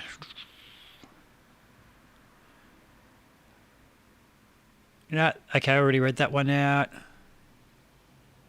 Yeah, I think that's it. So, folks, yeah, as I said, throw any more comments. Oh, got a few more coming there. Great control on the hands. So, okay, great control on the hands equals no need for heavy gauge strings. Yeah. Now, that was a big eye-opener for me, that lighter strings were okay. After years of people telling me that, man, Stevie Ray used 13s, you want that tone? I'm a skinny guy, man. I'm a skinny guy. And I probably just don't have that stronger hands to be playing heavy strings like that. Yeah, I mean, why fight? You go on tour, go on tour for a long time and get your hands all tired, or miss a bend or your finger flies off because the string was too heavy. It's like it sucks, you know. So. How about picks, man? You got a preference? Picks. Yeah. Yeah, I use 2 picks. I use these. Yep. They're Dunlop Tortex. I think they're 1 millimeter. I don't know. I crosshatch them. I take a razor blade and I cut crosshatches into them. I don't know if you can see that. I can, yeah. And the reason I did that is actually because in Japan, when I had my broken finger, I would get so stressed out. And it's a huge show. It's got lasers and explosions and fireballs. It's a huge thing. These are stadiums. And I'd get so tense because I'm just trying to execute my part. So I've got this big splint on my finger. And I'd sweat real bad because I'm not generally a sweaty guy. But, man, when you're stressed out, you sweat. Yep. And my picks were slipping. And so my guitar tech started cutting crosshatches into my picks. Cool. And I've been doing it. And it just works great. And the other ones I use are these Jazz Extra, the Dunlop. Oh, cool. Like XL3s. Yep. Like Joe Bonamassa, same one. Yeah, right. Yeah. I've never been able to gel with the small size pick. Yeah. I guess it's great. It's super accurate. You know what I mean? Mm-hmm. Which is great. And the other problem with it is that it's super accurate. So, if you're performing and stuff and you're running around stage, you're going to miss a lot of notes. I find, whereas with these big honking things, it's just sort of very comfortable. Yeah. I've actually been experimenting with these guys, big triangle ones, chicken picks. I got a variety of those. Yeah. And I could get used to using that. It's just the fact that they're so different to anything else out there that if I didn't have my pick, I feel like, oh man, oh, you've just got a normal pick. I can't use that, but maybe not. These sound great. They don't lose their shape. There's quite a few different ones I've tried. I like these Dunlop ones. What are they called? Flow, but they just lose their shape, man. They just lose their shape. I got to get my eyes out of the picture for it to focus. Yeah, that looks good. I like the look at that. Yeah. Actually, I'll switch to the other camera, which is on my MacBook, so it focuses a bit better. Yeah. Got the grip on it and everything, but they just lose the shape. If I could get something like that doesn't lose shape, I'd be very happy. That's how I discovered the Tortex, because actually my favorite picks are Fender Heavies. Those are my favorite. Yep. But at one song, they're destroyed. They're gone. So I used to religiously use the bright green Dunlop not Tortex riffs. Big jar full of them over there, but they were 88 mil. And I met Andy James. Do you know Andy James from Instagram? Sure, yeah. I met him at NAMM, and went, "Hey, Andy James, dude, you're picking." Yeah. And he looked at me in that English accent. He goes, "I've got a secret." Put his hand in his pocket, pulled out his signature pick, which was about to come out. And it was thicker than anything I'd ever used. So I used that for a while. And then I discovered that for me now, if I try and play anything fast on a pick that has any flex whatsoever, and I'm paraphrasing Guthrie Govan here, it's like trying to write with a rubber pen. It doesn't get back in time. Yeah. Have you found that? Yeah. Sure. Yeah. Yeah, for sure. Doug, you've done a hell of a lot of touring and stuff over the years. Has there been any embarrassing moments that spring to mind for you? Embarrassing moments on stage. Come on, man. Spill the beans. What's happened? Oh, my God. I can't believe I'm going to even tell you this. We've all had them. We've all had them. Well, we did a show. When I first joined Edgar's band, we had a drummer. It's funny, man. We had this drummer named Chris Frazier. He played, you're a Steve Vai fan. Yep. I am too. Huge fan. But Chris Frazier was on a lot of Steve Vai's earlier stuff. Cool. Flexible and War and Passion. He's a drummer on that. And he was a drummer for Edgar, and we were touring, and he's a really good-looking guy, really well-built, and he had this killer drum solo he'd do, and he'd pull off his shirt, and he'd have these pecs and ripped muscles. You know, the girls would lose their shit, you know. And so, you know, after the shows and stuff, it was always we'd go sign autographs, and it was always just girls pulling off their shirts and you're signing boobs, and it's like, this is the greatest gig ever, you know. And coincidentally, the day he left the band, all the boob signing stopped for some reason. I don't know what happened. It just sort of stopped. But anyway, it was the women would go crazy, and the rest of us in the band were sort of beneficiaries of these women losing their minds. So one night we were playing, and it was a really rowdy crowd. Edgar can attract some rowdy people, which I love. I love the rowdy crowds. And we're playing, and we're rocking out, and girls are throwing their bras, you know. Yeah. Which you hear about growing up, and you're like, that's, you know, and that's actually happening. It's like, whoa, you know, so bras are throwing up, and girls are flashing their titties, and at the end of the show, a girl, she jumped up on stage, and she had just like enormous boobs, and her nipples were just popping out of her shirt. They were like this. It was like just like. And she comes over to me, and she just wraps herself around me and starts kissing me, right? On stage, just as we're like saying goodnight.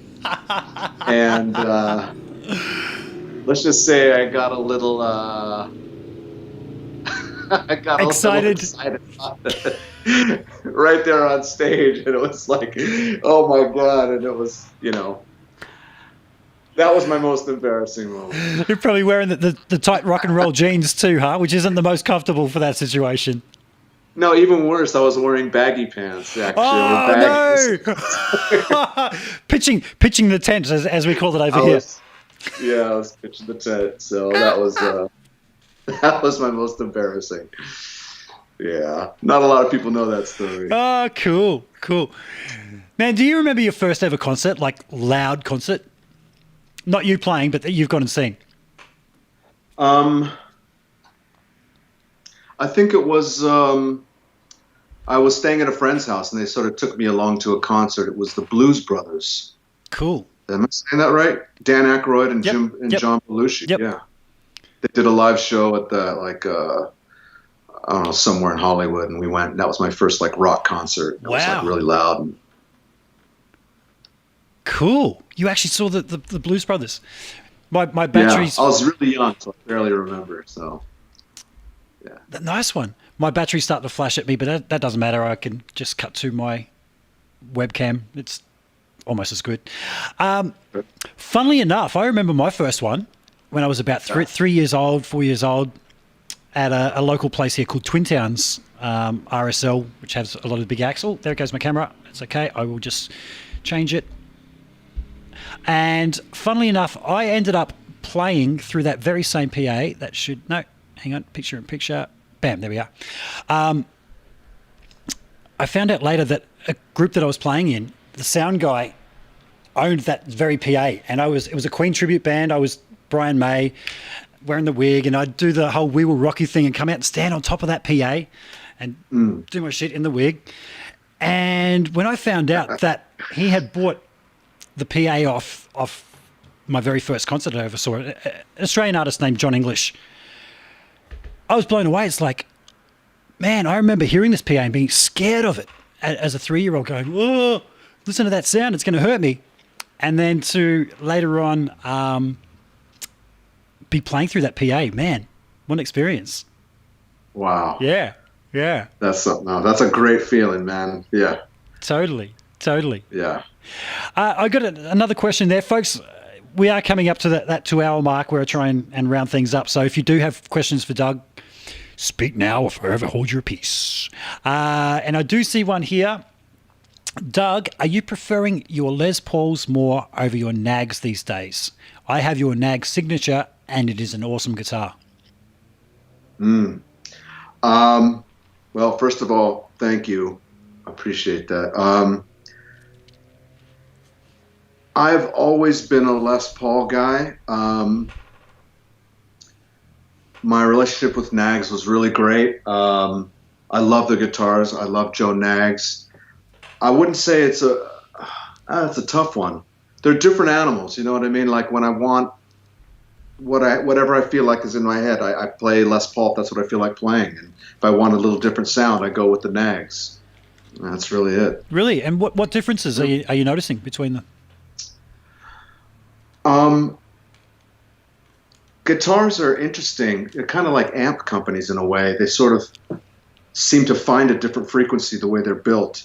I think the way that Joe Nags builds the body shape with the bridge that he designed, which is a brilliant bridge design, sort of accentuates a different mid-range.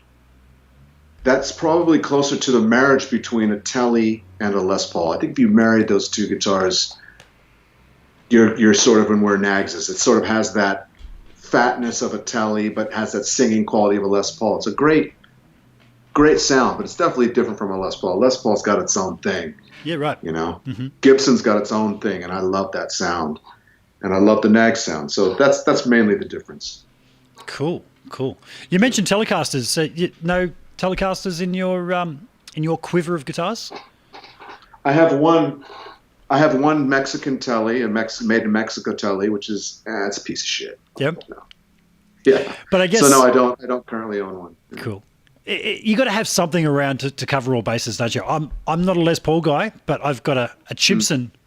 You can just kind of see it just over there, all backwards. Yeah. Let's see if I can. Yeah. That guy there, yeah. Which I picked up off my friend Louis. Like I say, it's not my thing. I'm a Strat guy, but sometimes you just need that sound. So I understand you got having a cheaper Tele around, just in case you need that thing. Exactly. I mean, I'd love to. I'd love to.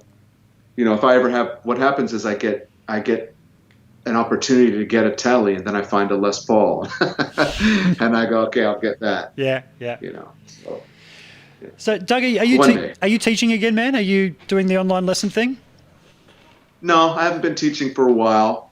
I'm thinking about just putting out a bunch of videos. Just a bunch of YouTube videos of just I don't know, sort of my approach, and I'm thinking of doing stuff about guitar solo, like taking a particular guitar solo and playing it and talking about how it influenced me. Because I find a lot the things that people ask me to teach them, I don't know how to teach it.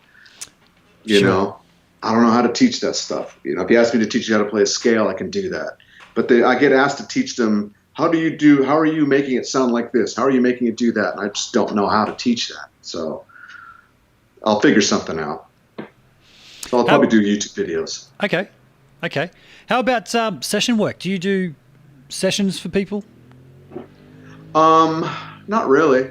No? Once in a while. But there are not many sessions anymore.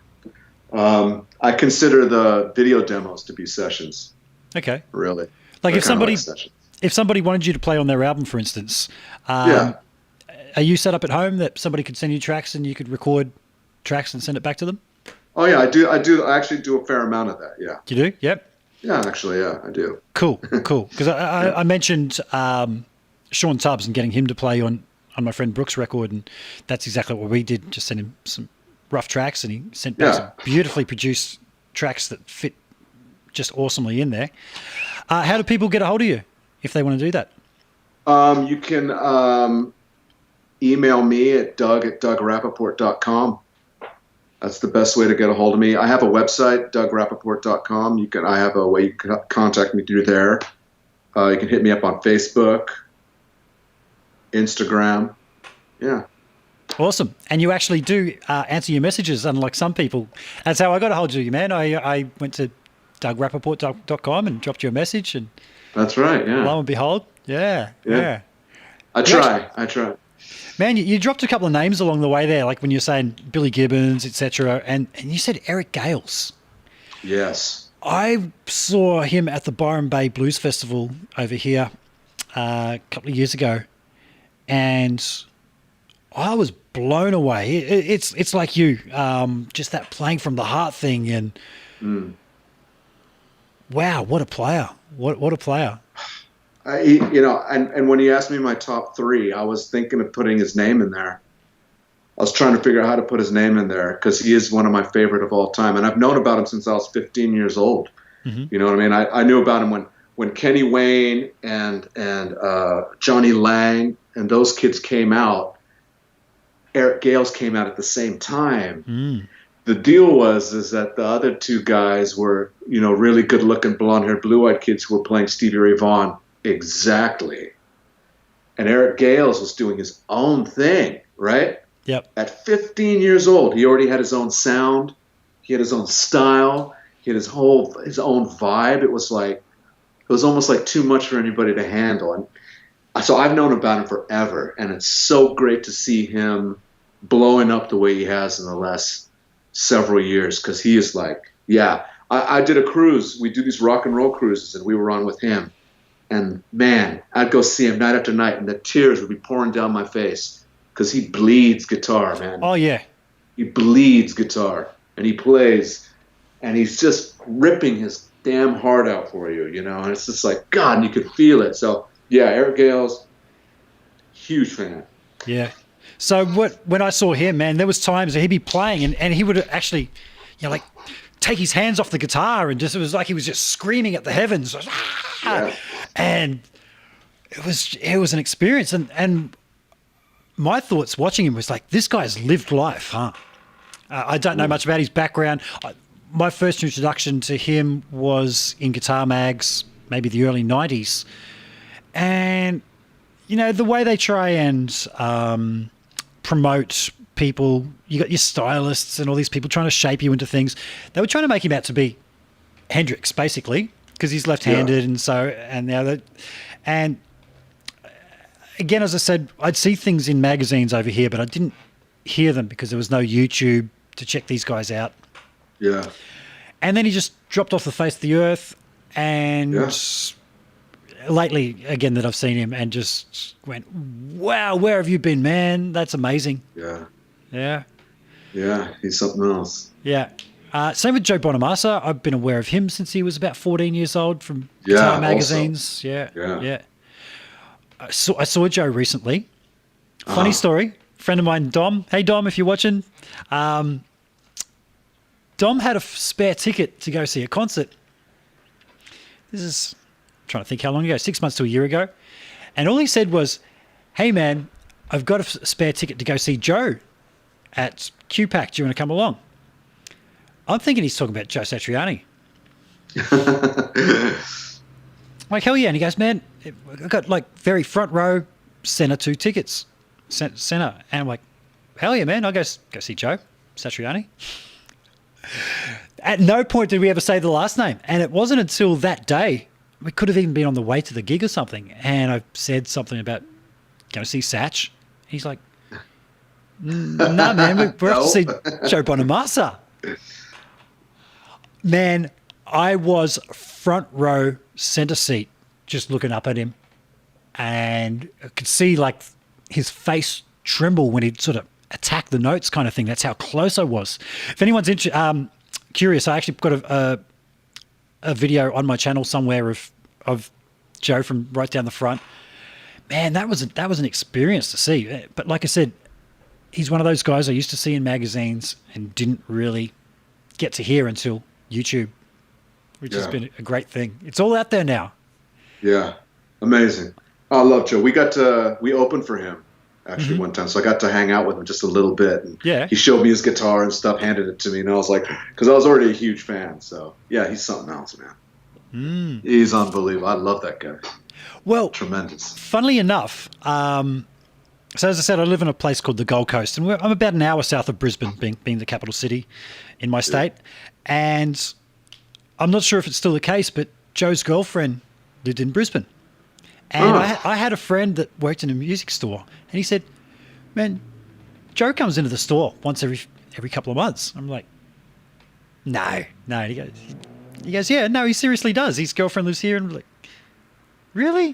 Yeah, and he said he'd just come in and you wouldn't know him. He just wears his hat, and he's notorious for going on guitar safari. I've seen trying to collect guitars. Yeah.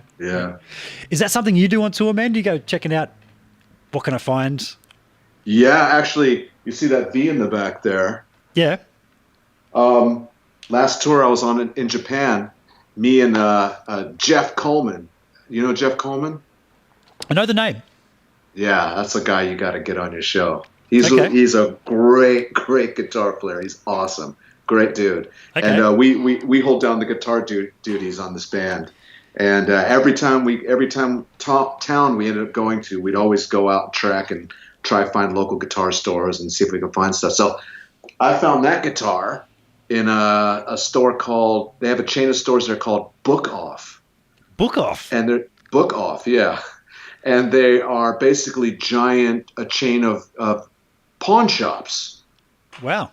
Okay, so they're huge, though. They're multi-level. They have many stories and they have tons of shit. And they always have a little section of musical stuff. And they always got guitars hanging there. And they have so much stuff that they don't really do a whole lot of research or whatever. Yep. So they just sort of buy it and resell it. So anyway, I found that guitar hanging there, and I thought it looked cool. So it's an Epiphone. Yep. And I just had them give it to me, and I played it, and I loved it, and I bought it for less than $180. Wow. Yeah, so, and it's killer. Yeah. It's a killer guitar, man. It sounds so good, and it plays great. So, yeah, that's my big guitar safari story. Japan is great for guitar shopping. Yeah.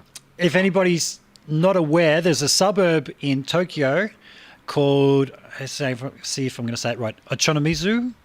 Do you know about that place, man? No. You haven't been guitar shopping there? Maybe. Oh, dude. It's the highest concentration of guitar stores in the world. What's it called? Ochanomizu, I think is. Ochanomizu. Yeah. Yeah. Okay. It's a precinct of Tokyo. And it's basically a few city blocks, maybe two, even three, of just guitar stores, man. And I'm amazed you haven't been there. Next time you're on tour, maybe over there, check it out, because they've got everything you can think of. There's high-end stores, there's pawn stores, there's all sorts. And I got one of those plasticky Arion choruses, that Landau's known for. Yep. Yeah. I think he uses an SCH1 and mine's an SCHZ. I had done a bit of a comparison. They're very close, but there is a slight difference. Yeah. More with the EQ on it.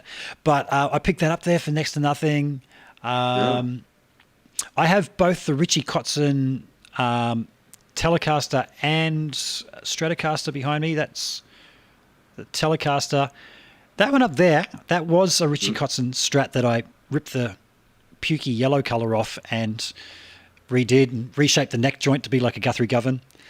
But yeah, Japan for guitar shopping. Love it. Love it. Yeah. Yeah. Any It's other fun. any other hotspots you've come across while being on tour? Oh, Japan's the only place I ever go guitar shopping, really. When you tour in the States, it's huge, you know what I'm saying? So usually wherever you're camped out, you're far away from anything, you know what I'm saying? Yep. Whereas Japan, everything's all smashed together. So you can land up in a town and just walk around for an hour and you'll bump into a music store, So, yeah, no, not really hip to a lot of stores, honestly. Man, the suburb I'm talking about, what gets me, I said it's just big street full of guitar stores.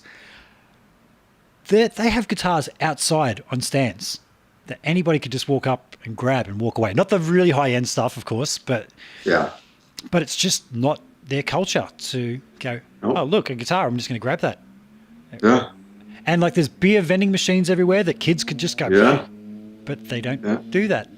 It's really, I've had a couple of Japanese flatmates over the years, and just that whole respect and politeness thing is just, I think the rest of the world could really learn a thing or two from those guys, huh? Absolutely. I've said the same thing. I remember I went out to dinner with some friends after a show in a part, I think it was Fukuoka, and there was a family that was eating at the other table, and then an elderly couple walked into the restaurant, and the whole family, the whole table sort of stopped, and they stood up, and they were bowing and talking, and there was this whole respect thing going on. And I got like all teary-eyed. I was like, how beautiful to treat people this way. You respect your elders, but they really do that. It was just amazing to see. And I was like, wow, man, the consideration and respect that they have is, like you say, it's something I think we could all learn. Yeah. Well, just talking about that respect for the elders. My flatmate for about 5 years, Hikaru, one day he came out and he said, look, I have grey hair. And I was like, oh, you want me to pull it out? He goes, no, I want. Because to him, that was a cool thing, man. I'm getting grey hairs. I'm an elder. I'm respectable. It's, yeah. Nice. Good. Doug, it's been absolutely awesome chatting to you, man. Well, thank you so much for coming on. Thank you for having me. I had a great time. Yeah. These have been a lot of fun, man. As I said, I totally freaked out maybe the first 25 episodes, but now it's just chatting away and nothing to it. And things go pear-shaped. They go pear-shaped, and that's the beauty of doing it live. And I want to mention one more guitar player. I really like watching. Greg Koch. Oh, man. Man. I am going to reach out to him to get him on. Dude. Yeah, you got to. Have you met him? No, I haven't. I'm 6'3", and my photo with him, he is just towering over me. He is a huge man. I don't know how tall he is, but just the size of his head and his hands next to me, I look like a child beside him. I went there with it was a Fender Roadshow event. I went with two other friends of mine, a fantastic guitar player named Licia. Check her out online, folks. Licia, I think she just goes by her first name professionally. Nita Strauss actually was tweeting about her not that long ago. Licia is quite tall as well, and I was looking at some pictures and saw her just being dwarfed by him. So larger-than-life personality, huge guitar player, but he's actually a huge man, which I didn't realize until meeting him. But what a player. What a player. We write to each other, but we haven't actually met in person. But, he's just like, I'm going to try and reach out to him and get him on for a chat, man, because I reckon he would be a great guest. Absolutely. You would be. Yeah. So, folks, again, I want to thank Doug for coming on. I'm going to hit my little applause button. Yay! And, man, I'd love to have you back on again sometime in the future. I'd love if you're to. Up for it. Yeah. Yeah, man, Thank you, Rick. This is really fun. Thank you. Awesome. Thank you. I'm going to hit the end button now, folks. Thank you. Oh, like, subscribe, all that kind of stuff, both to Doug and myself. So look up Doug on YouTube, just under your name, yeah? Doug Rappoport, yep. I'm just under mine. Give us both a like, subscribe, notification bell, all that fun stuff. And you're about to be treated to my beautiful end screen now.